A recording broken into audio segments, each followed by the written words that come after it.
Abala sa pagpapaligo ng kanyang mga alagang baboy ang 50 anyos na si Tatay Gary ng Barangay San Jose, Iriga City. Kwento niya, mahigit 3 beses sa isang araw niya ang mga ito pinaliliguan, lalo pa ngayong mainit ang panahon.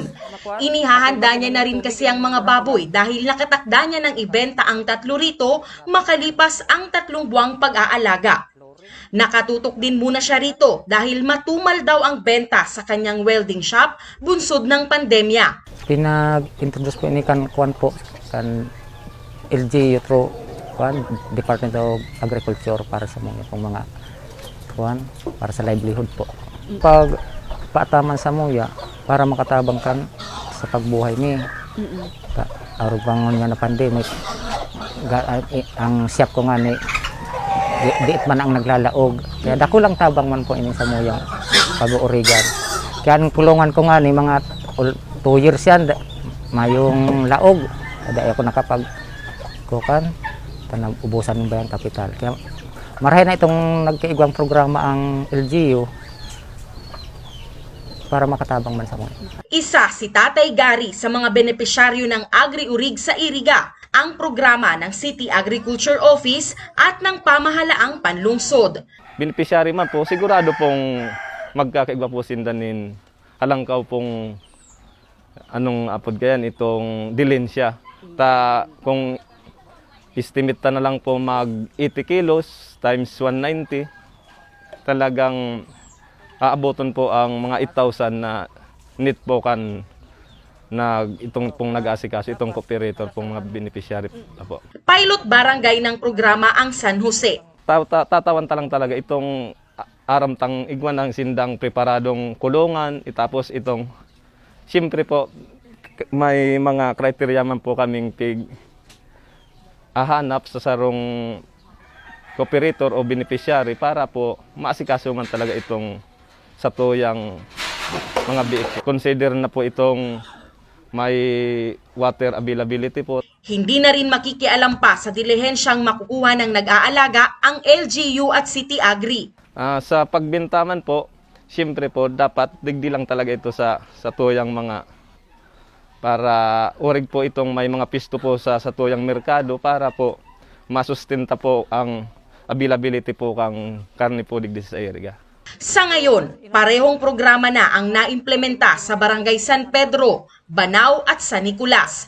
Nakatakda ring ikasa ang Agri-Urig sa iba pang barangay ng Iriga. So ngunyan, mamuya akong after 3 months, nagdakula na mga 80 kilos na, 90 kilos na. So at least, dahil na namang problema ang mga meat vendors.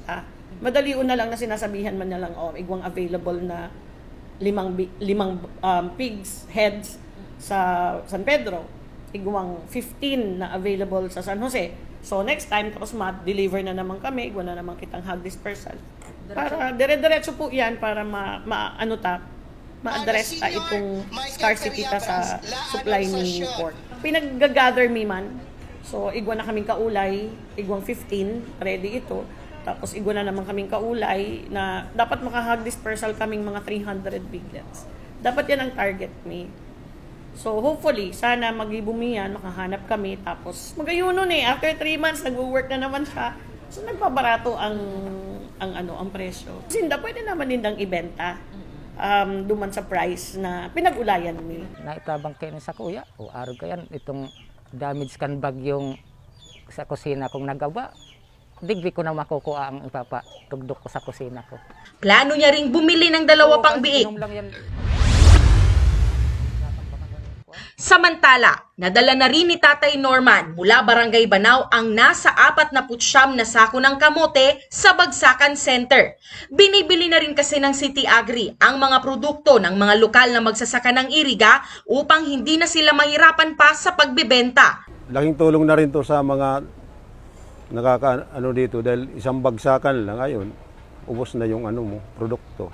Mas napadali raw ang kanyang pagbibenta dahil hindi niya na kinailangan pang bumiyahe sa ibang lugar, lalo pa ngayong mayroong pandemya.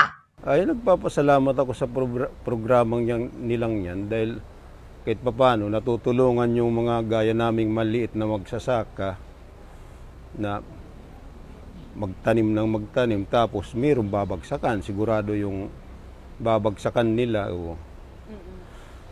Kaya laking tulong to sa aming programang to na meron ito dito sa Iriga na di na kami mahirapan kung kani-kanino pupunta, mga tracking kung saan. O bungkalin mo tapos dalhin mo dito, okay na. 20 pesos per kilo. Sarong harvest lang, tapos para pag pinabakal ninda, buo man si Sintabo, si Kwarta. Kami ng LGU ang makontak si mga retailer, baga kami ng mga retail sa mga kadiwa, sa market, kasi may mga satellite market kita sa mga barangay. So duman na may i-distribute, may makontak na kami duman para ma-distribute na ito. Yan po nga ni ang advice sa ni Mayor para na tabangan mga farmers, kasi kumbaga ang farmers, kumbaga yan ang pagkatabang ta para may makakan kita. Ano po, makontrol ta pa ang price. Dahil masyadong mataas ang presyo. So, iyo po yan. Bako lang pong kamote, kaya lang ito po mga tinatanom nindang mga vegetables, kung ano pa pong ibang root crops, cash po yan. Umabot sa 3,680 kilos ang naibentang kamote ni Tatay Norman. Sa mga interesadong magsasaka na nais rin magbenta ng kanilang mga ani, mangyaring ipaalam lang sa tanggapan ng City Agriculture 5 araw bago anihin ang mga produkto.